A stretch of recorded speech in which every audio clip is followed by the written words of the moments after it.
Hi, everyone. You are watching Passion Project, and I'm your host, Kat Margulis. And today, on today's show, we have Bianca Marais. She's the author of two novels, Hum If You Don't Know the Words, and If You Want to Make God Laugh. Bianca also teaches creative writing and is the host of the brilliant podcast, The Shit No One Tells You About Writing. So welcome, Bianca. Nice to see you. You too, Kat. Thanks for having me on. Thank you so much for being on the show. I have been binging on your podcast. We have so much to chat about with writing. But first I want to talk about your books because right now I'm reading Hum If You Don't Know the Words, and it is so wonderful. I feel like I'm so engaged with the characters, and I'm also learning so much about South Africa. So the book is about a 10-year-old white girl and an African woman whose daughter goes missing, and they're brought together by tragedy during the Soweto uprising. It's set in apartheid era South Africa, and you yourself were born in South Africa. You were born and raised there, correct? Yes, that's right. Yeah. And so I wanted to know, how did that experience impact you as a writer and the stories that you choose to tell? Yeah, before I launch in, I just want to explain to everybody that the fan is because my office is super hot and I'm having hot flushes. So this is now the setup, but I am digging it. I always want to do, You look fabulous. So that's to explain that. Yes, so very much so. I feel like most writers, in terms of their life experiences, will inform their novels. So even if the novels are not autobiographical, certainly for the most part we write what we know. We write about the things that we're super passionate about and the things that keep us awake at night.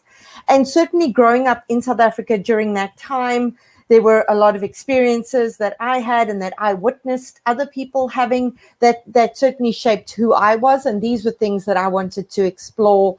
I did it in both of my novels, in Hum If You Don't Know the Words and If You Want to Make God Laugh. Yeah. And I tell you, to me, it reads like a biography. Like, I can't tell the difference between what might have been your real experience and what is the character's experience. It really feels so realistic. And I'm so invested in the characters, and they've really come alive for me. How much, I don't know, without giving too much away, how much of the book is you? How much is fiction? And where do you draw the line? Yeah, so the whole historical backdrop is true. Yeah. So South Africa had the Soweto uprisings in 1976, and that was a huge catalyst that led to the disbanding of apartheid eventually down the line. So I wanted to set this tumultuous background to what the tumultuous experiences these characters were having. So the whole historical backdrop was true. In terms of the plot, that was entirely fictionalized. The young girl, her parents are murdered on the day of the Soweto uprising. She has to go live with an irresponsible aunt. And there's another character, Beauty, whose daughter goes missing on the day of the Soweto uprising because she's one of the organizers. And this is what happened during that time. Many Black people just went missing and nobody ever knew what happened to them. But I did draw a lot from my own personal life experiences. There's moments in the book, certainly the little white girl, Robin, there's moments where she's extremely bratty and privileged. And this little white child who just thinks, the whole world is set up around her. I say to people that when you were raised as a child during apartheid, you were largely brainwashed to see the world in this white-centric way. You were told that you were this exalted race and Black people, were less than. And so there are many moments where Robin portrays that outlook because this is what she's been taught. And then, of course, her journey is as she starts to unpack this and realize that this is a lie. Pretty much everything she's been told is a lie. And she comes to grips, with her inherent racism as she forms an amazing relationship with this Black woman who's searching for her child and who becomes Robin's caretaker. Yeah, I just don't want to give so much away, but it's so brilliant. It's so amazingly written. And you do have these very complicated characters because you feel for Robin, you feel for her parents, and yet you see the racism in the ways that they're being. So it's really complicated. It's wonderful. And I love that you mention you kind of were beginning to touch on own voices. So I'd love to chat about that. So I think you probably wrote this book before Own Voices became, a hashtag or a thing. And it's got so much traction right now. And I'm wondering, would you write this book right now? And how do you navigate writing about other people's perspective in this new time and place we find as writers? Yeah, so Own Voices wasn't a thing when I started writing this, which was in 2012. That became a hashtag later, but certainly we were having conversations about appropriation. And I was very aware of these conversations. And so I tried to write this book from just Robin's perspective. And of course, the whole book fell flat because all you had was a very privileged, very bratty little white child. And where I find fascination in stories is in a 360-degree view of a story, because what fascinates me is you can have two people standing right next to each other, but they live worlds and worlds apart. And I wanted to show that, how different these things were. And so when I started writing Beauty, I made a promise to myself that I would do it with great respect, great humility, understanding that to write a Black woman who has lived a whole life being oppressed through apartheid is not an experience I can understand personally. But I spent 10 years in Soweto working with HIV/AIDS orphans and their caregivers. And so many of these women poured their stories into me because they had this sense of time running out. And they wanted to leave a legacy. They didn't want to feel like their stories would end with them. So I also, from then on, felt a responsibility to tell their stories. And so I try to find a balance between the two. But what I did was I got sensitivity readers. I hired Black sensitivity readers. I consulted cultural experts in the Xhosa culture, which is what beauty is.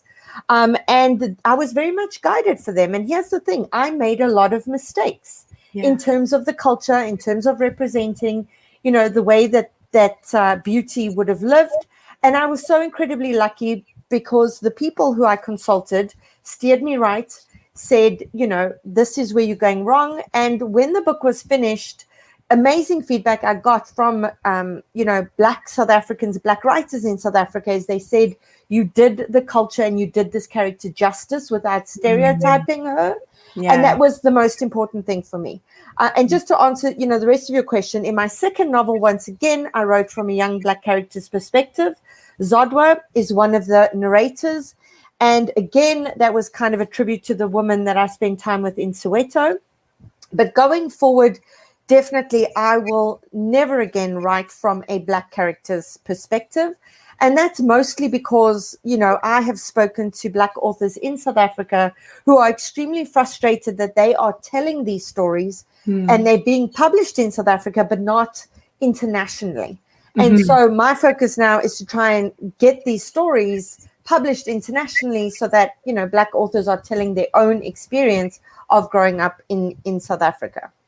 I love so much of that. I love the different kind of research that you embarked on to write a story like this, and to write it authentically and honestly and compassionately. And I also love what you're doing. So you've created an initiative that empowers Black women in Africa to write and publish their own stories. Can you tell me a little bit more about that? Yes, so that was taking off wonderfully before COVID. And then, of course, COVID just slammed anchors on everything across the world. And so, my focus now through my initiative, the Eunice Ngogodo initiative, that was my childhood caregiver. She turned 98 last month. She's still a huge part of my life. And so this initiative was started in her name to help young Black writers. For now, that's been put on hold because, there are people in Soweto who just do not have food at the moment. And of course, that is our greatest focus right now. But once things get better, we're going back to that. And, we wanting to bring young women up through the ranks, set them up with mentors, teach them creative writing, give them the resources that they need in order to tell their stories, and then put these stories in front of publishers so that they can get published. So, we got 2 or 3 young women through the initiative 2 years ago. where we set up a residency and we funded their residency there so that they could take time off from their normal lives to focus on their writing. Wow. And that's what we're hoping to get back to as well. And then at the moment, there's another project that I'm working on that I can't say too much about, but trying to bridge a gap between a South African publisher, an indie publisher, and a Canadian indie publisher so that we can get these stories here into a wider market. I love it. That is so beautiful. It's beautiful that you're doing that and your generosity, and that you're the perfect person to be this intermediary, liaison and bringing that out and sharing it with the world. So thank you for that. And so your books are amazing. They're so well written. They're so important. And the stories that you're telling and that we get to learn from, to me, it seems obvious that publishers, editors, and agents would be dying to work with you and get your book out. How was your journey to publishing, and was it that easy? Yeah, no, it was not. But, so few people's are. And I say to people that I got published ahead of a whole bunch of people that I was in writing classes with, not because I was more talented than they were, certainly, definitely not, but just because I was a bit more stubborn. And because I believed in this book so much. This book was a love letter to my childhood caregiver. And it was a love letter to these women in Soweto who just taught me how women are the backbone of Africa. Mm-hmm. And prior to writing Hum, if you don't know the words, I wrote 2 other novels that were widely rejected by everybody. And at the time I was devastated, but I'm so glad because they were awful. They were so bad. And I feel like we need these test run books. It's these books that we write and then we learn what not to do so that when we tackle something that we are really passionate about, we put all of that learning into it. And then even this book was rejected more than 100 times by publishers. Wow. But this original story spanned 4 decades. I was overly ambitious with it. And they came back and they said, oh, we like it, but we, could you pick one period of time? And so a book that spanned 4 decades became a book that was 1 year, 3 months. Wow. I took out 60,000 words, which is 3/4 of the novel, and I started again. And I just was not prepared to give up on this book because it was so important to me. So it was not an easy path to publication by any means. I love that you brought up the timing, because the timing is blowing my mind from a technical writing standpoint. It is just like, it's like a jazz band playing together, you know what I mean? And they're so in sync with each other. So that was not in your original draft that you were sending out, because that was spanning decades. Where did you hone that timing? Yeah, so I just decided to look at, the most intense moments in these 2 characters' lives. So for Beauty, it's when her daughter went missing and she didn't know if her daughter was alive or dead and she had to go and search for her. And for Robin, it was when her parents died. So, they say as writers, we need to torture our characters and we kind of need to put them in a pressure cooker and show all these terrible things happening to them. It's like a crucible, they've got to go through this and come out different and changed on the other side. And what both of my novels are about as well is, as white people coming to grips with our own inherent racism and our own privilege. And so these were the best times, this particular year and 3 months was the best time to show Robin doing that. And to show Beauty's courage and her fortitude, to be a woman who is oppressed during a regime like this and to get out of bed every day and do the best you can for your children while your own government is systematically kind of oppressing you and creating laws to legally be racist against you. I mean, it's crazy when you think about it. So that's how I chose that particular period of time. Yeah. And so, when did it happen? Was it when you got your agent? Was it when you started working with the editor? What was the process in transforming the book to what it became? Right. So I first wrote the book in about a year, and then I went to try and find an agent. And I was incredibly lucky that happened very, very quickly. I say to my listeners and my students that so much of this is luck. I would hate to think of how many amazing books are languishing in drawers or on files on laptops somewhere just because people didn't have the luck and therefore thought they weren't talented enough. But I sent it to my agent at that time, Cassandra Rogers, and she happened to read it very quickly, and she offered me representation quickly. But she said we needed to work on the book. And so we worked on it together for quite a few months. Then it went out. Then we got a ton of these rejections. And then I looked at all of these rejections and I said, okay, where are the common issues? What are the things people are struggling with? And then I rewrote the book again. There were some things that I was not prepared to change. And this is also something I say to writers. You are the author of the work. You are the best person to know what this book is about. And I had some editors say to me, the racism in your novels is enough. Could you take out the homophobia and could you take out the anti-Semitism? And I said no, because to do that, I would not have faithfully represented South Africa at that time.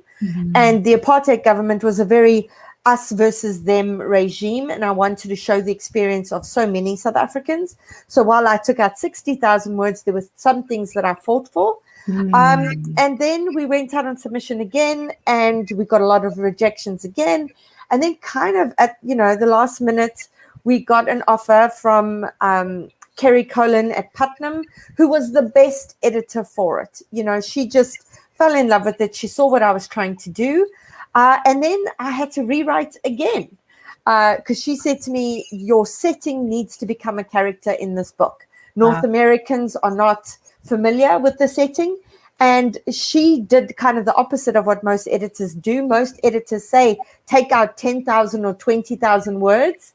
And she said, you need to add like 10,000 words to make the setting come alive. And so the book was rewritten again. And that was, it was probably 3 years from start to finish. Wow. Amazing. And I love that on your podcast, you ask these questions of everybody. It is so juicy listening to everybody's journey and like the backstory to the overnight, what looks like to be the overnight success, but you hear the whole background of it. Well, I mean, that's the thing. It's like social media. We see this snapshot of a person's life and we go, oh, this person's life is perfect. And look at their success and look at all their wonderful things. But nobody shows, all the hard work and the crying and the pulling out your hair and the tears and the frustration that goes into it. And that's what I find fascinating, that every author's journey to publication is different. Our processes are all different. And, it's a contradiction that as writers, we are incredibly sensitive people. We have to be, in order to explore the human condition the way we do. But being that sensitive is really hard when it means you get constant rejection.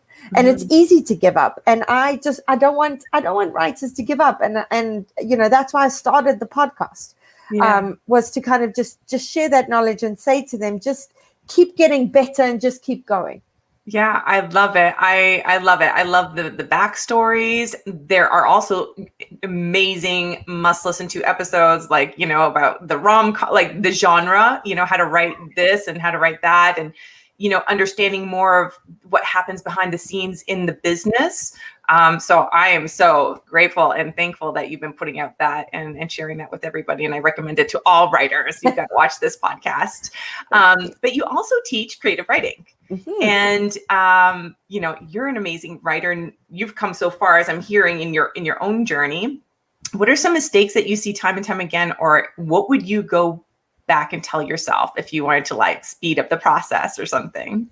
Yeah, I feel like as beginner writers, because there's so much that we don't know, we are hugely overly ambitious with our beginning sort of projects, which makes it extremely difficult for us.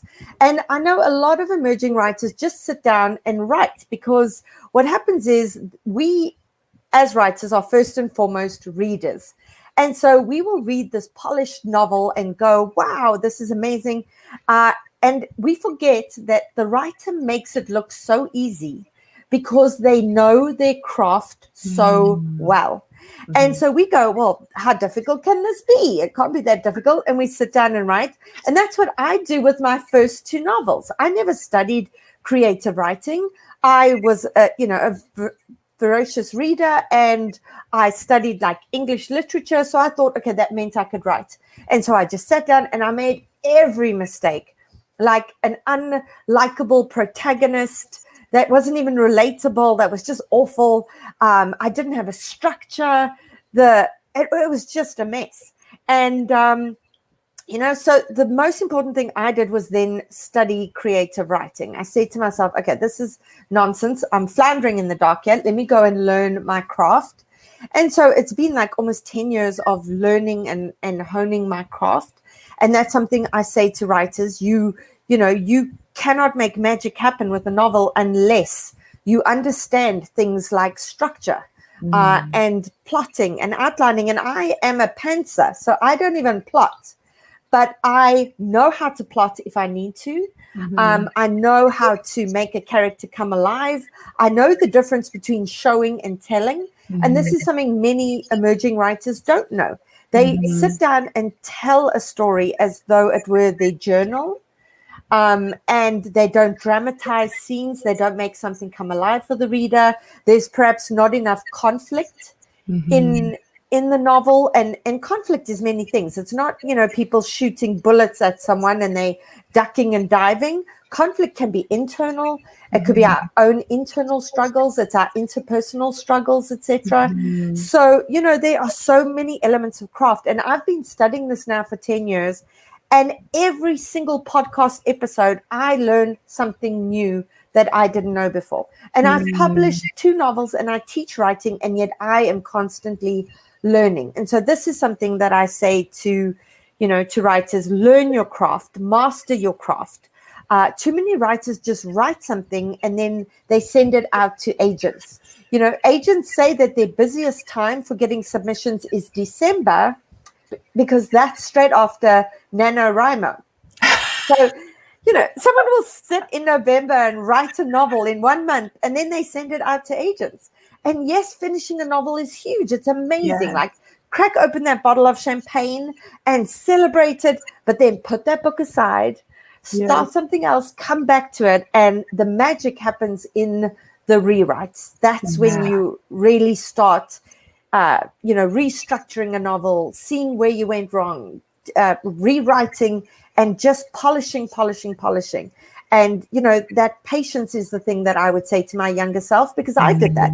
I wrote a novel and then I sent it out to agents, and I didn't have critique partners. I didn't have writing groups. I didn't have anybody critiquing my work so that I could make it better. And that is incredibly important. Find other writers, find people who look at your work and can look at it with a discerning eye, who know what you're trying to do and who want to help you make it better. Oh, I love all of that. And you've spoken to this before, which is the persistence, the motivation, the stamina. How do you regenerate? How do you self-regenerate? And also through the rejection letters, like, how do you stay motivated? How do you stay disciplined to keep at it? It's difficult. And I say to people, feel the hurt, feel the sting and the pain of that rejection. Because, I say to my students, if you are not nervous about getting critique when sending your work out to your writing group, then you haven't made yourself vulnerable. Like, as writers, they say the writing it's easy. It's just opening a vein and bleeding onto the page. Easy, right? But it is so hard, because you make yourself incredibly vulnerable. And then when people critique that, of course it's going to hurt. Of course it's going to sting. And when people reject that, of course it's devastating. And I say, be devastated, rail against it, mutter darkly, shake your fist at the heavens and at these agents and at these editors, and then sit down and see what the feedback is. And when it's not hurting so much anymore, look at it objectively and keep saying to yourself, okay, where did I go wrong? How can I fix this? How can I make it better? Because that should always be the goal. And I always say, write something that you're incredibly passionate about. Find themes in your work that really matter to you, whether it's the patriarchy, whether it's misogyny, whether it's whatever it is, it needs to be something you feel passionate about, because that's what's going to keep getting you back, bum in the chair, through all the rejections, through all the hurt, and taking out 60,000 words and going, okay, well, that was, that felt like a waste of time, but that was a learning curve. And now I'm going to sit down and I'm going to do it again. It's being passionate about it and saying, this is what I want to do with my life. This is what matters to me. And so I'm not going to give up on it.